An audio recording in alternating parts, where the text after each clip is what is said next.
Happy New Year. Welcome to our Thrive and Edu broadcast. We are so excited that you are here today, whether you're watching with us live or you watch the replay or whatever. We just love that you are part of this community. Rachelle, so much has been happening this week. How the heck are you doing? My gosh, I'm still here. I'm still awake. So it's good. It's been a long week. We went back to school. I had posted the poll in our community on Facebook there with, when do you go back to school? Like, is it Monday? Is it Tuesday? Or was it next week? Because everybody had so many differences. I know some schools went into remote right away at the start of the year. Some just decided to delay the start by a couple of days. Just, I think, honestly, from what I saw, to give teachers and students and families a couple of extra days just to relax, because it's been it's been a really long haul.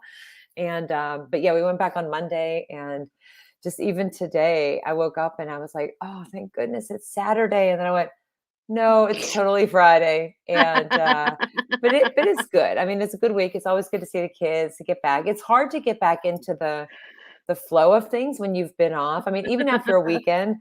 But I think my biggest struggle is not getting up early in the morning. It's the fact that when I'm hungry, I can't just go to the fridge and the pantry and get something to eat during the day. So I'm starving. I hear you on that, and I that is one of the things that I love about working at home is that I can pee whenever I want, I can eat and I can drink, and I have been moving. I want to tell you, so about a week or the Sunday after Christmas. So Alice, my friend Alice Keeler, she got me this watch, and at first I hated it. I was like, I just didn't have any. I just didn't want to do it. Okay, I was gonna cuss right then, but I stopped myself. You should be proud of me. But anyway, I turned this little thing on, and what I found the first few times that I wore it is that I don't move. And of course, I've gained like an amazing amount of weight, and I've lamented about that. But so the Sunday after Christmas, and it was in the 20s and 30s that week here in Anchorage. And I'm like, I am going to move. Like, my only goal is to move. I got out because when it's like in the teens and lower, it feels really cold. But Mhm. because we get so, like, right now it's in the, or yesterday it was in the negatives. I don't even know. I haven't looked at the temperatures, but this weekend it's supposed to get back up to the 20s, and this week is going to be in the 30s, and that's warm. I'm going to make myself get outside again, but I have not stopped moving. I am so proud of myself. I have been moving like crazy, and I've actually had a much better week because I stopped just sitting all the time, Mhm. and this watch tells me you need to stand. I've been exercising. So now I like this watch and I really appreciate it. And I know we talked about like one word. We've been, you see it all over Yeah. Twitter. Yeah. My one word is move. What is your one word? I'm going with intentional for like year 3 in a row. Just like keep it down. But I have to tell you a funny story before bringing our guest on about the watch. So I don't have the watch that tracks the steps, but my phone kind of does that. And I do make it a point Yeah. every day to walk. It was too cold outside. And I don't mind the cold if it's like in the 20s, 30s, but it was really brutally cold and snow on the road today. But anyway, Mm. last week, as you know, I was in Nashville with a group of friends celebrating a friend's birthday. And anyway, we did a lot of walking. And I think on the first day there, my phone said that I had walked like 18,000 steps, which I was like, this is great. You're outside, you're walking. And I hadn't walked that much since being in London at Bet last January. It was like How 27,000 many steps. miles is that? It That was like it was like 6 it was miles? almost 8. It was like 7 3/4 what it said. And my friends Dang. are laughing. They're like, you Always take trying to big beat me, steps. Rachelle. No, but it was just like you figure the airport all throughout the day. Well, a couple of them had the watches. And in one morning, I went out and I got coffee and I already had like 1,500 steps. And then they did not do that. And a little bit later, they're like, we're already at 9,000 steps. I'm like, how did you do that? Well, it tracks movement when you're sitting there. So my friend Amy, who I love to pieces, she was like, we're sitting in a restaurant. She says, oh, I'm short on steps. So she just starts sitting in her chair and doing this in the middle of the restaurant. She's like, see, I just did 500 steps. I'm like, you didn't actually go anywhere. So, but yeah, I That's don't my know. kind of person. Yeah, so you can still move, but I am mindful of the walking and moving because it is important. It is hard to sit in front of the computer, especially if you're working remotely. And for our kids Yes. too at school, I've been trying to get them, I'm like, get up and move. Let's like find a place in the room you want to go and stand for a little bit. And yeah, so anyway, Yeah. But if you but have to sit, I hope that you're going to listen to our guest's voice because he is amazing. His voice is like better than a romance book, is all I'm going to say. So let's tell us about our guests. Bring him up. I'll bring him up. You tell us about him. I somehow it goes back to the romance novel. I don't know how it works, but I'm excited to have Chris here today. And I do also very much like Chris's voice. And I got to be on his podcast. I think I kind of crashed it the one time because it was after ISTE, and he was doing these nightly recaps and everything. And, my idol Jamie Donnelly was on. And so I got to join on with him, but, always enjoy the conversation, does a lot of great work with podcasting. And I don't know, Chris, are you going to be at FETC? I will not. TCEA? Nope. Okay, maybe somewhere in 2022, I'll be there. But until then, this is good to have you here with us to talk about a lot of things today: content creation, podcasting, whatever comes up, and then play a game. So thank you for joining us. And for anybody who is not familiar with your work, they should be, and they need to follow you today. But let us know a little bit about what you do. So, well, first, Melody, thank you for having me. It's great to meet you, and Rachelle. It's great to be here and have our paths cross once again. And so I'm Chris. So I will still be Chris. I'm Christopher if I'm in trouble. So hopefully I don't get into some trouble tonight, maybe tomorrow. Who knows? I'm a high school teacher. Education is my passion, and I am a podcaster and content creator. I started the House of EdTech podcast 8 years ago. I actually just celebrated my podcast birthday the other day, launched it in 2014 in January. And here we are 8 years later. I am doing the high school social studies thing, podcasting, and I'm also an adjunct professor at Rutgers University in the School of Communication. I run the Education Podcast Network. I basically do all sorts of things to keep me out of trouble at night. Because this is when I do all this stuff, in the evenings. Oh my gosh. 8 years. I did see that the other day, and that's amazing. Yes, I'm sorry. I'm writing comments. That is amazing. Happy birthday to your podcast. Happy birthday. Oh wait, where's the balloon? I gotta shift to. There's the happy birthday balloon back there. And my happy birthday balloon is over here. And if I get up, you're going to see that I'm wearing pajama pants. So I can't. Sorry. I'm looking forward to ripping that little bit of audio out of this after the fact. So I will always have happy birthday to your podcast in musical form. I will. Yeah. And if you need something longer, I totally can make that happen. Oh my gosh. So I have to ask the question. What made you start a podcast? Because I know it. I know how I started mine, and I'm still talking to myself of mine. But I mean, that's a long time. That's a lot of podcasts, and you really do. I am just record it. There's no edits. It's done, and you're not. You've really built it up. So how did you get started? Well, like all good things that most men do, it was my wife's idea. So back in 2013, my wife, the wonderful Kate Nesi, she is also a high school librarian, a media specialist.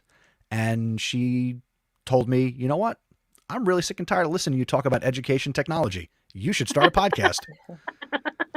She said, you're a pretty smart guy. You could probably go teach yourself how to do it.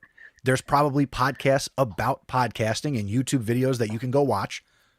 Why don't you go do that? Be a good creative outlet for you. So I listened, and here we are 8 years later.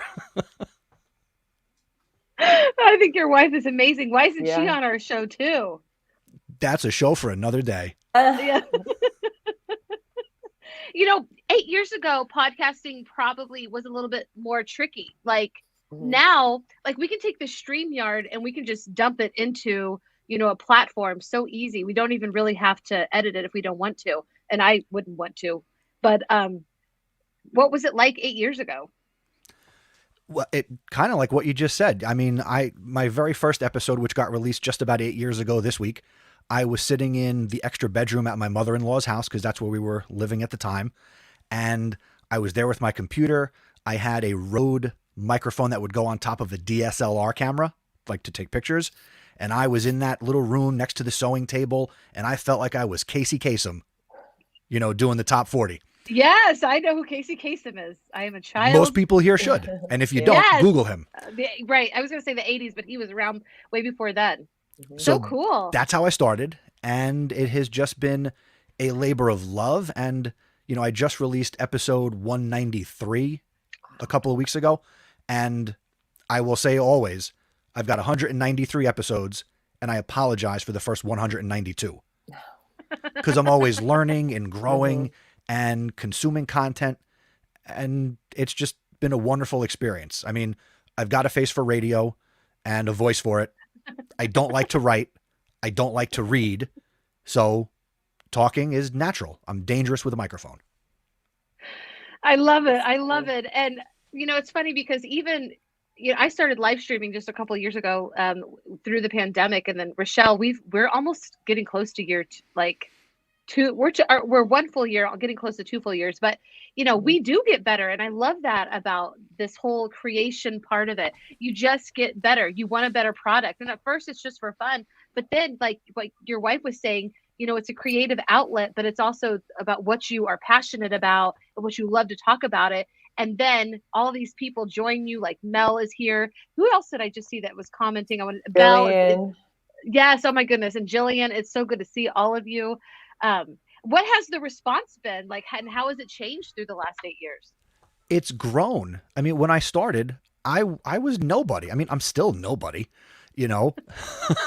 So, I mean, the audience has grown, the downloads have grown, and I have worked very hard over the last 8 years to build community and connect with people. I'm half Italian, so I might as well be 100% Italian. I like people. I like to have conversations. That's why I bring on interesting people to speak with. That's why I like to do the live streams when I do them, whether it's on Twitter or Instagram or on YouTube or Facebook. Just I'm an extrovert to the nth degree. So it's those connections and it's the community. And that's what it's really about. And that's what's grown and kept me going. You mentioned before, Melody, that, it starts out as fun. This should always be fun. If you're not having fun, stop. Right. It's that simple. And I enjoy it. I mean, sometimes it's tired, sometimes it's late at night, but I love it. I truly love it. Right. Agreed. And of course, and I know that you know this, but and I'm talking about and it just becomes more than fun. Like it becomes something that you want to grow. You find a new skill. Like that's how I feel about the whole thing. Okay. I'm going to ask you a really hard question. This is not anything that we prepped you with. Who is the most interesting person that you've ever brought on? The most digging through 100+ conversations, the most interesting person. I'm going to go with my dad, who I brought on for my 100th episode and then a few episodes after that. And that was the first time that we really, public or private, had a really deep conversation about education. And it was something that as I was approaching that podcast milestone, I knew I wanted to have him be the guest. I kind of held off. I almost want to say that when I started it, when I had no episodes, I was like, I'm going to wait to bring him on for the 100th episode. And then I just had to get there. But to have that conversation and connect with him in a different way as professionals and really talk about this field and this career that we both have a passion for, that he unknowingly instilled in me from a young age, was one of the best and most interesting conversations. And just, he's my dad. So yeah. Oh my God. That makes me cry. My dad passed and his anniversary of his death is tomorrow. So that just like, I feel that so much. And so he must also be an educator. He is a high school math teacher, which I at one time aspired to be, but I didn't listen to him, as most sons don't. He told me, you'll never teach the math you have to take in college. And I didn't listen. And after 2 years, I had to change my major because I couldn't afford to take all the classes twice, which was the path I was on. And he said, if you're going to be in college for 8 years, you should be a doctor, not a high school math teacher. Amen to that. Amen to that. And okay, am I wrong? You have 3 different podcasts? I'll list them off and that'll help me count them. I have House of Ed Tech, PodcastPD, The Chase for 28, which is a Yankee fan podcast, and I do a podcast with my son, who is 9. It's called Knock Knock, Who's There? And it is a 3 times a week we tell a joke. It's that simple. It's family friendly, and it's just a time where he and I can hang out, and he finds the jokes, and we have a good time with that. That is so cool. So you have more than 3. So is there one that you kind of enjoy particularly a little bit more than the others? I know I'm terrible at asking these questions, but I'm just this is what I want to know. I will go with a 1 and 1A scenario. 1 would be the House of EdTech, because I will always owe everything that I have because of podcasting to the House of EdTech.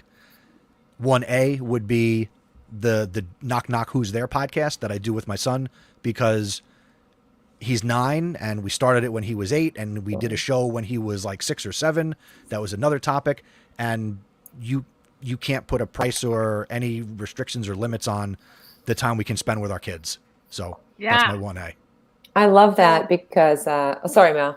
No, I love it too. Reminds me of, Andrew Easton, I'm always like, Andrew, you want to join? But he was doing like some podcasts with his kids too. And I just thought and it was about, the school closures and experiences.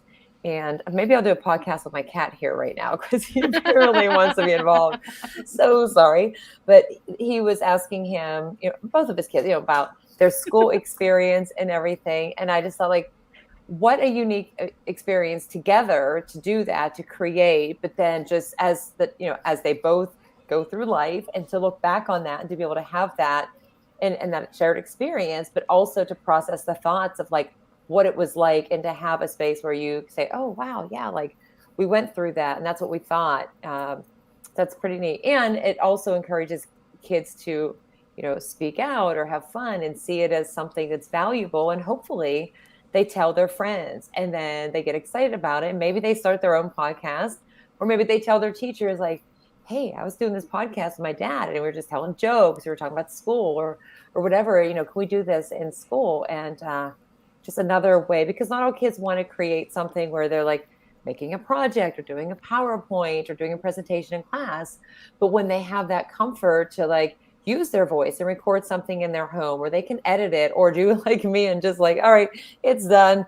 Okay, there was a glitch. I'll even say in my own, when I'm talking to myself and laugh at my own jokes, like, yeah, there was some background noise there. I'm just going to leave that in there, because with mine, there are no edits, which anyway, but I do love hearing that experience. So you do keep busy with podcasting. It is definitely an amazing craft for you.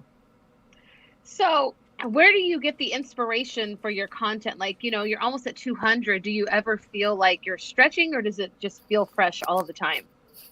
For me, it honestly does always feel fresh. And when I was thinking about what did I want to podcast about, I was listening to content about content creation and creating podcasts, and some of the best advice I got, and I forget which source I got this from, but it was, if you're going to podcast or write a blog or do YouTube or anything, it's got to be about something that you could talk about at nauseum without getting paid. So it's got to be something you're passionate about. And, from the first time I touched a computer, it's been technology. And when I got into education, I remember when I was, student teaching, this was before Google for Education, where I'd made up my own permission slips and had my students in high school, sign up for just regular Google Gmail accounts to get access to Google Docs when it was in beta, right? And this was back in, 2007, 2008. And I always knew that there would be a place for technology in the classroom. So naturally that was the thing I decided, all right, I can help people. I can teach kids, but I think I can also help teachers feel more comfortable using the tech. So that's how I stumbled upon my topic, very intentionally. Yeah, and I totally agree with that. I want to ask you about your microphone. Does the microphone, is that what makes you sound so professional? Like, I feel like I'm about to listen to a ball game. No, well, the voice is me. The microphone has nothing to do with it. Really? That's awesome. Honest to God. I was hoping there was a little bit more hope for me out there, but no, I that's great. That's great. Sorry, Rachelle. I always rabbit trail off of this. I apologize. No, but that's a great question, because somebody had asked to me, Well, a couple of years ago, I was on a podcast and a guest on a podcast, and there were all these instructions about, the sound and your space and the background noise and everything. And they recommended a specific headset. I think it was actually like a Skype headset. So big, bulky, and had came down for the mouth. And so I got it, and they were like, do you have the Skype headset? I'm like, hey, yeah, I'm wearing it. And it just didn't, for whatever reason, it just didn't sound clear. It sounded like metal, tinny kind of, I don't know how to explain it. So I had one like I have now, which is basically like your Apple, I don't even know what kind it is. And I pulled it out and I used this one, and they're like, oh, that sounds way better. So when people ask me what I'm using, like, it's just this one. Now I do have a very nice one. Is it Samsung? I forget. Dan Krines had sent it to me when we were doing the Devil's Advocate podcast. And I actually use that for remote teaching and virtual teaching, because with my old computer in my classroom, it didn't have a microphone or a webcam. So I had to get like a huge document camera and then have the microphone set up so that the kids in my classroom could hear and the kids at home could actually talk to one another. But it was a great microphone, but I always wonder, should I invest in one? Because you see pictures with people like Chris's setup. Lots of people have these amazing setups, and I forget, somebody we know just had posted the other day, like with the green screen and all of this, and Scott Nunes has them, and I'm like, I'm just using like this right now. But you know what? That's fine. And a lot of teachers that they want to do podcasting or video work, their first question is going to be, what do I need? What's the stuff? Right. It's not about the stuff, especially when it's with students and creating in the classroom. Right. You don't need to go out and, a grant is great, or if there's some budget in your department, that's great. There are some great budget friendly items out there. The microphone I'm using is the Shure SM7B. It's a $400 microphone, right? You don't need to spend $400 on a microphone. I wanted to, I was able to do it, but this is not the mic I would get in bulk for my schools or my classroom. Right. I go with something like maybe the Samson Q2U, which is a nice USB XLR microphone. It's budget friendly. It's like a $65, $70 microphone that you could probably swing and get 3 or 4 or 5 in a classroom or for a department or a grade level to be able to do some of this stuff.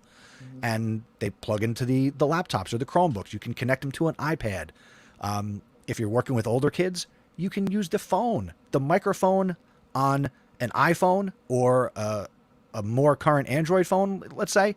Those are good microphones, right? Even the earbud, with good mic technique, any microphone can sound good. And there was a comment earlier in the chat from, I got a 50-50 shot, Farzin. I'll just go with it. Farzine. He's my good friend, Farzine.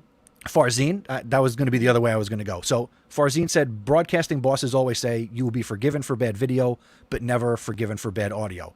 I will say yes, but with a caveat. If I'm the host of the show and it's my show, I should sound good. When we think about when we listen to the radio, the hosts sound good. We'll tolerate somebody coming in as a guest sounding like they're on the phone, because that's what it's like to listen to radio. So there's some give and take. But ultimately, if you want to do this in your classroom, just start. Just get the kids to record. You can use Flipgrid. You can just record into the Notes app. There's so much you can do. But the important thing is just hit record, because you can always fix it in post. All right, I'm going to do it, Chris. I'm doing it. I'm going to get my kids. We're going to do it. I love podcasts. I'm getting, if I exercise, I love them. But, just listening, it's amazing. Sorry, I know I cut you off, Rachelle, but I'm excited. I'm going to do it. I'm a believer. Don't feel bad. I cut her off too. Nope. No need for apologies whatsoever.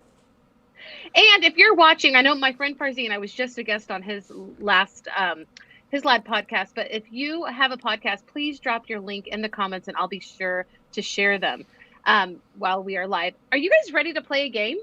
I love games. Okay. All right. This is going to be a fun game. It's just rapid fire. And for everybody watching, this is great. Just the first answer that comes to your mind, I'm going to ask a question and you just whatever it is, don't hold back. It makes it funny if you don't hold back. Okay. So if you're joining us, you're tuning in, drop it in the comments, your answer. We want to hear. And of course, Chris and Rachelle will hopefully tell us their answers. It's rapid fire. First answer that comes to your brain. Wait, do we go at the same time, or do Rachelle and I take turns? You can. If you can do it fast, I think that's great. Okay, let's go. All right. What scares you? Snakes. I like blanked out on like snakes. Spiders. Yeah, I don't really like snakes too much. Yeah, I'm gonna steal Chris's answer and go snakes on a plane. Okay, well, there you go. No. What first world problem do you have?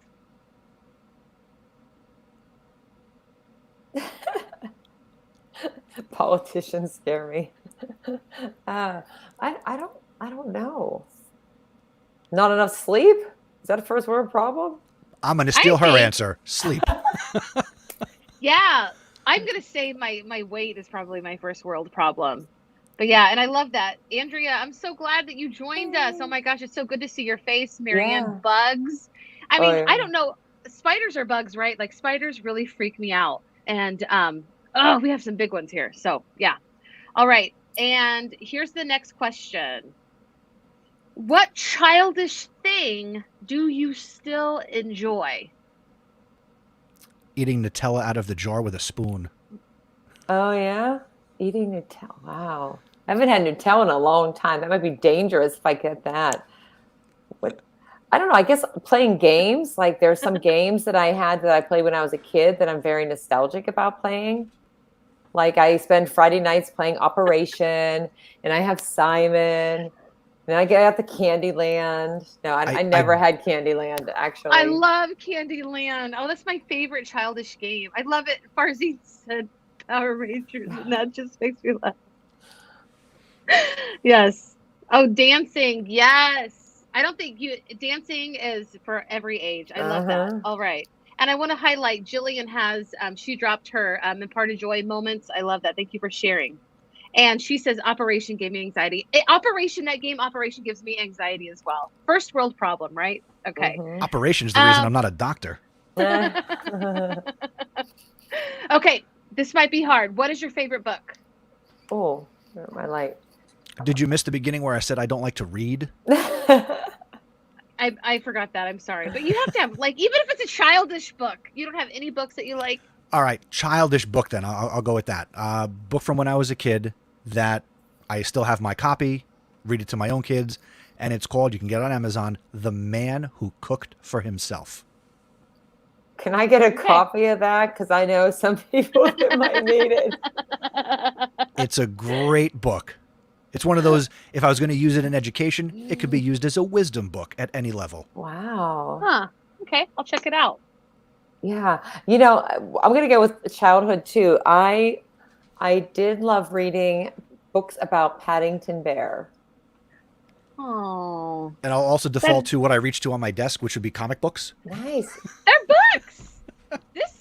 This book from Rachelle might be my new favorite. Oh my gosh. I don't understand. I spend so much time on Amazon. I'm like, I don't know what books you already have. So then I like narrowed it down by publication date.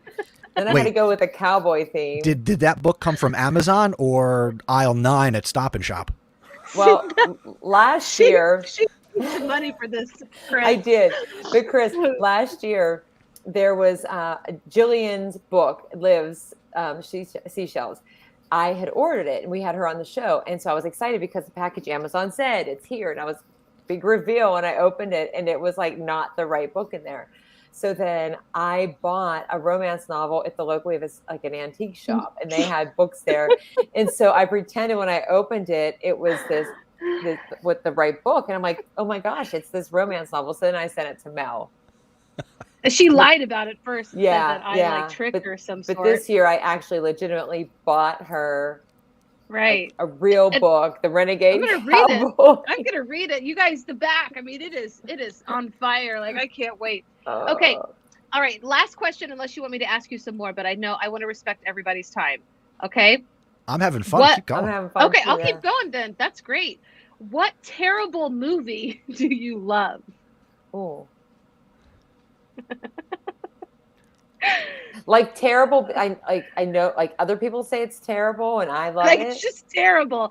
Like I'm trying to. Mine has Brendan Fraser in it, and it's Mrs. Winterbourne. It's the worst movie ever, and I love it. check out Mrs. Winterbourne. I'm sure I've seen bad movies. Nothing jumps out at me. I know. No Jim Carrey. Like I love Jim Carrey. And you don't think any of his movies, like, I mean, when we were younger, of course, but they kind of are too. I'm a dumb 40-year-old man. All of Jim Carrey's movies entertain me. Yeah. Oh, somebody said, it was it? I can't remember. Farzine, do you love it, Farzine? I would have had to have seen it to know that movie sucks. But I said, what terrible movie do you love? I didn't say what terrible movie. Andrea, yes, any Will Ferrell. I love all his stupid crap, but they are terrible movies. That's a good movie. Anchorman's fantastic. Oh, well. Elf is a great movie. Last night or the night before, The Night at the Roxbury was on. And I was cracking up because I forgot about that movie. That's a great movie. Him and Chris Kattan. Like, I think that's one of Will Ferrell's best. And Step Brothers. Yeah. Like all of that. And then trying to get in the club. It was just hilarious. Like, it's just funny. A lot of people would look at it like, that's the dumbest movie. But it's awesome. There was one with Chris Kattan. Like, he is seriously terrible, but I love him. He's a guilty pleasure for sure. Yeah. He was in like this cop movie with two other comedians. What was that? And he well, was like a vet. But the funny thing is he has him dressed. He was dressed up, and he goes to he's all bugged, and then he's like getting busted. Yes! And I think his brother was a cop, and he's dressed like a Girl Scout. He's like, "You guys want to buy some cookies?" Like the funniest thing about it, and it was. I'll think of what it. Oh my gosh, I think it came out after the Corky Romano.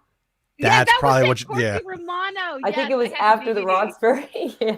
Yes, it was Corky Romano. Good job. job. No, his friends weren't cops. His friends were like they were all in the crime, and then he was trying to become a cop, I think. And so yeah, that was a good one. This next question is a little tricky, and I'm gonna put it on the screen while I say it because I want you to get it completely. If coffee was illegal, what would its street name be? I really hope Marianne is watching because I feel like she could give us a really good name. Come on, Mom. If coffee was illegal, what would its street name be? So we know, we've got. I won't say them. I'm gonna go with tar. Ooh. Tar? Yeah. All I can think of is uppers.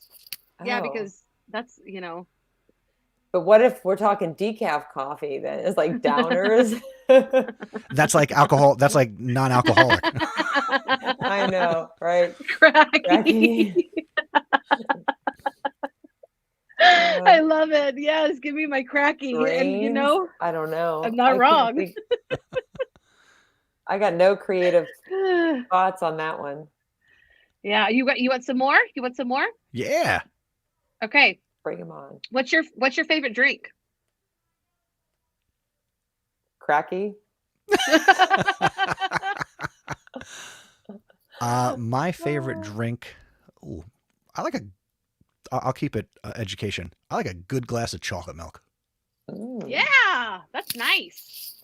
I do like when I was in Nashville, a couple of the ladies there, the teachers I met up with, at this coffee place, and Sydney, who amazing first grade teacher, she always recommends a coffee to drink. And so when I was there in the fall, she said, get the honey cinnamon latte with oat milk. I was like, can you write that down? Because there's a lot to that, but it was really, really good. So now I always want to get a honey cinnamon latte with oat milk. Hey, Dan. Yeah. Dan Critus, we were talking about you, and I didn't see his comments, but yeah, he said we didn't see it from Twitter. Sorry, Dan. Another man I want to meet. Grey Goose. Andrea says Grey Goose. Man, she's got some mature taste. I'm a whiskey drinker. I don't know that that's my favorite, but if we're gonna go in that direction, that's what it is. What is your favorite childhood memory? Oh my gosh, that was a while ago. I would say, and if what talking about I was saying that I was talking about the microphone that you had sent to me when we were doing the podcast. My favorite childhood memory, I would say, honestly, was anytime like my parents and I, we would do so many different things. Like we would go to concerts, we would go travel to different places. And we had a young student come from France when I was between 8th and 9th grade. So we traveled with her, and a couple of my friends went. We went to like really cool places. I don't want to say the year, but like there was a year where the Olympics were happening in the city we were in. We got to see them carrying the Olympic torch and running, and just a lot of really cool, interesting things. So anytime we got to do stuff, and a lot of funny things too, like driving to Disney and the car broke down late at night. We're all jammed in the tow truck, and then I had to ride in the back of the police car, and it was just like a lot of stories. I mean, I didn't do anything, but like right, but that would have been a good question. Have you ever ridden in the back of a police car? When people put those things on Facebook where it's like count up how many of these things and like ridden in the back of a police car or like got this, but like I mean, I was a high school student, but those were fun. Like I see the pictures and just think, oh man, I always loved those trips, like that time together. So for me, I'll go a specific one, and that would be my first time going to a Yankee game that my dad took me to. So first time going to Yankee Stadium, breathtaking. Yeah, it's a pretty amazing stadium. I got sunburned at the Yankee Stadium, July 18th, 1999. I want to say one of my favorite memories is going to the Chiefs game with my dad. Like he used to always take my brother, but then at a certain point, he started taking me, and he got corporate tickets. And so we were really close up to the 50-yard line where I could see everything when they bent over. You know what I'm saying? And it was just amazing. And we never sat. We just yelled and screamed we just stood the whole time. Andrea says her neighborhood baseball games. Yeah. Oh my gosh. We played like hot box and everything in the streets and everything. Farzine says when his dad took him to WWE and got to see The Rock. That's really cool. Great memories. Okay, guys, you want to keep going, or are you like, I got to go? I'm fine with whatever. We can do a couple more. If Chris is good, I'm good. I'm good. Let's go. All Having fun. All right. And Dan, we need to hear from you. Okay, who's your favorite actor or actress? Oh, I do like, gosh, I don't know. I like Mark Wahlberg. It's a different action movies. Like Jennifer Aniston. I'm trying to think who else. There was somebody who said the other day too. I don't mind Jennifer Lopez in some of the movies. She's very talented in many different ways. I like some of her movies. Who's the Sasha? I can't think of her. Farzine. Sacha Baron Cohen. Yeah. The guy who does Borat. Yeah, Borat. Oh, the guy. Oh gosh. Andrea said Denzel. Yeah. Yeah. Oh, Denzel. Yes. Oh wow. So he's 90s person. Yeah, like totally. I don't have a That's favorite great. actor. I know. I can't think. I mean, like I haven't seen movies in so long. I don't know. Borat. Oh my gosh. Yeah, like I can't watch too much of that guy. He is funny a little bit, like tiny bit. Okay, if you could live anywhere in the world, where would it be?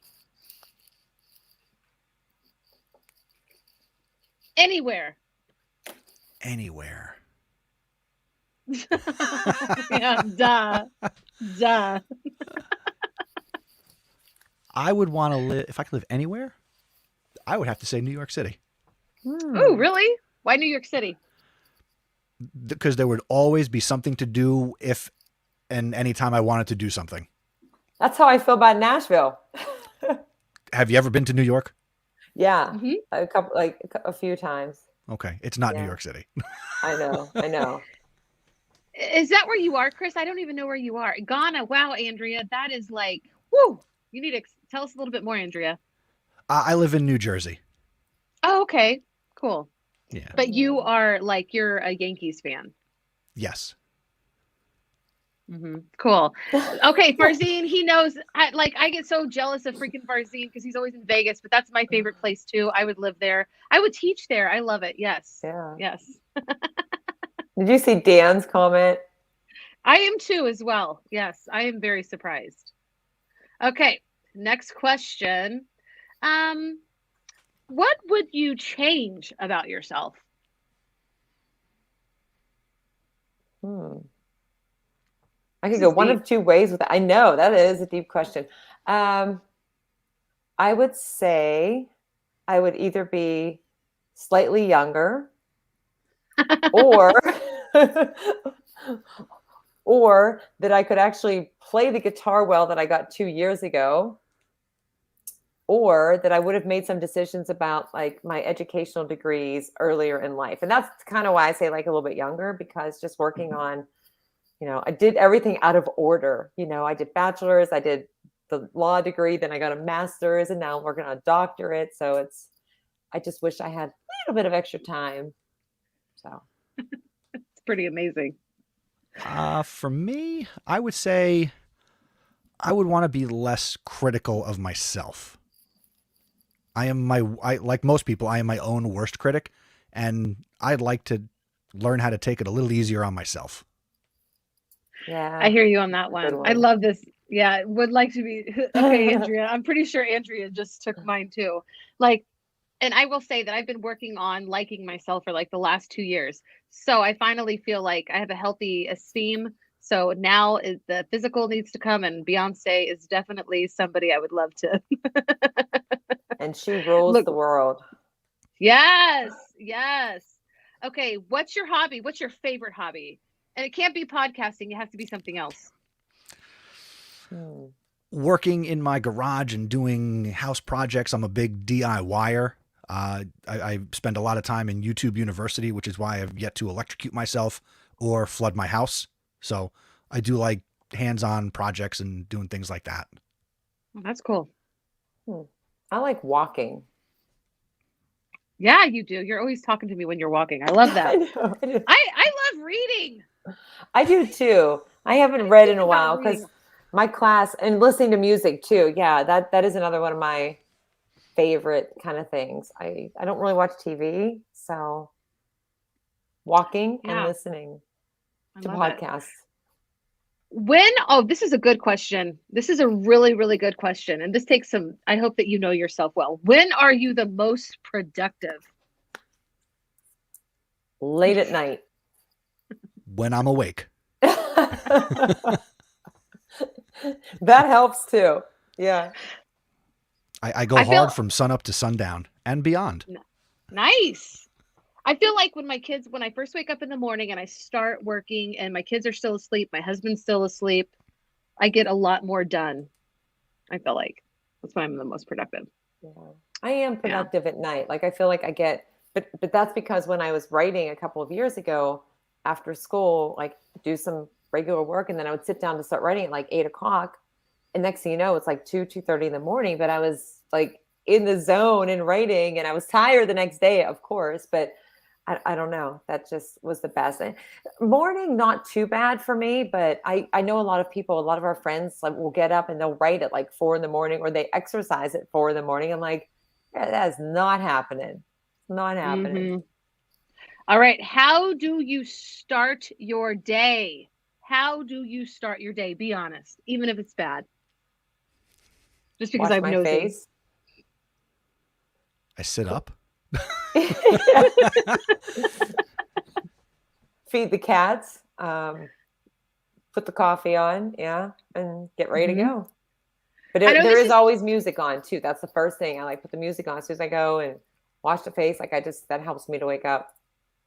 Yeah, I'm gonna be really honest, and it's terrible, but like, my phone has my alarm on it, and I really do look at my phone and I do check my statuses. I do. Like it's like dark and I'm looking at all my statuses, and that helps me wake up a little bit.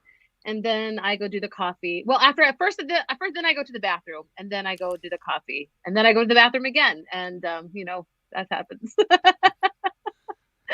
Okay, cats or dogs? Neither. I think we've seen my answer a few times. Love to see other people weigh in. I was always a dog person, but I think I'm over in the cat team at this point. Yeah. All right. One more. We've almost hit 45 minutes. It's kind of a record, and it's still kind of fun. Yeah. Yes. I'm looking for a good one. Oh, this is good. This is really good. And this is going to take a minute. What is success for you? I think this is a good one to end. What is success for you?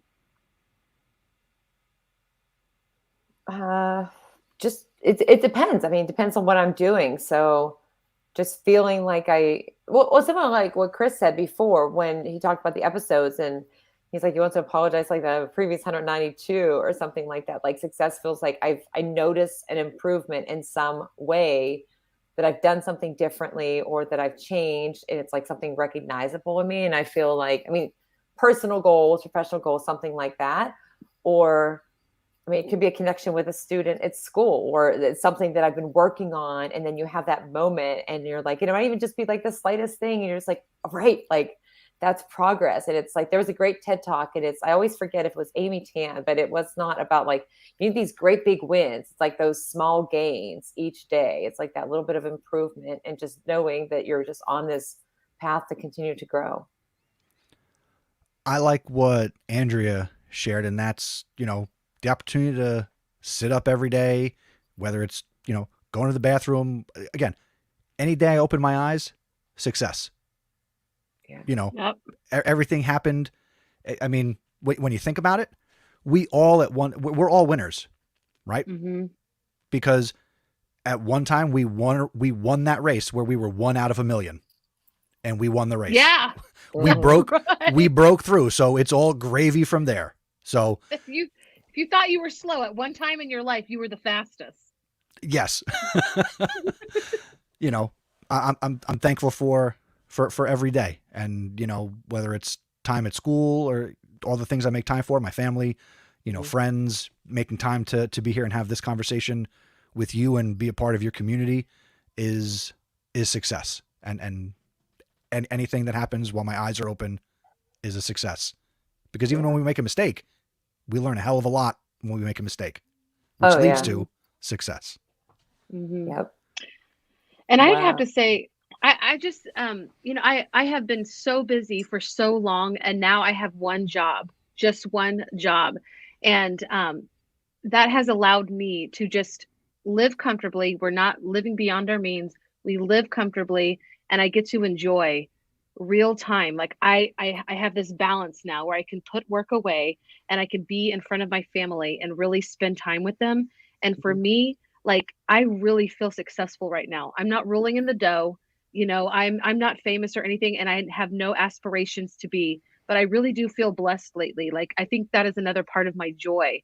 And so that's my success. I want to thank everybody for joining us today. I'm going to ask my last question, but like I always do, but thank you so much. This has been just a wonderful time with you, Chris. I'm so glad that we are now internet friends. Are you going to be at any conferences coming up? Not that I'm aware of yet. Again, okay. I'm a nobody. I'm not one of the cool kids. You are one of the cool kids. You are for sure one of the cool kids. All cool kids. Yes. Thank you for tuning in, everybody. Before we go, do you have any last words that you'd like to share before we say goodbye? Me? Yeah. Either anybody. You, Rachelle, and anybody watching. All right. I'll take advantage of mic time, and that is continue to support what Rachelle and Melody are doing as content creators. Subscribe to Rachelle's podcast. Tell other people about coming out for Thrive EDU, watching the replays, sharing it on social media, because it takes guts, it takes time, and it takes passion and energy to get on here and do this, especially with what life is like right now outside of when you're doing this. So please support these women and what they're doing. And if you have time after that, come check out the House of EdTech. Definitely. That's right. Rachelle? No, nothing. Just thanks to Chris for joining us and for playing the game and the words he just said in support of us and what we do here. And hope everybody has a fantastic weekend. And if you've been back to school all week, you're going to need a nap or 4. So whatever it is that you need for you, do it. And if it means working is your self-care, because I like to work and I enjoy it, then do that. But if not, try and pick up some new idea for what we shared with, reading and listening to music and napping, or have your favorite drink, whether it's chocolate milk or a honey cinnamon latte with oat milk, just saying. But enjoy the weekend, and we'll see you on Monday. Love you guys. Hey, wait, real quick. Don't hit stop. There's a catchphrase in there. Do whatever it is you need to so you can thrive in EDU. There's a rhyme in there. You got to keep workshopping that. Sorry. Say it again, Chris. Do whatever you need to do so you can thrive in EDU. Oh gosh, look at you. I might need you to record that like 5 different ways and put it Okay, in well, my we can't. podcast. This I'm is kidding. I'm kidding. This is recorded. I Andrea, know. thank you. It is a great show because you were a part of it. I'm so glad you were able to join us today, and everybody else. We love you guys so much. Chris, Yeah. stick around. We're going to get a selfie before you jump off. But everybody, will see you on Monday. I think Scott Noons is going to be here with us. Yep. Yay. So we'll see you again on Monday. Bye. Bye.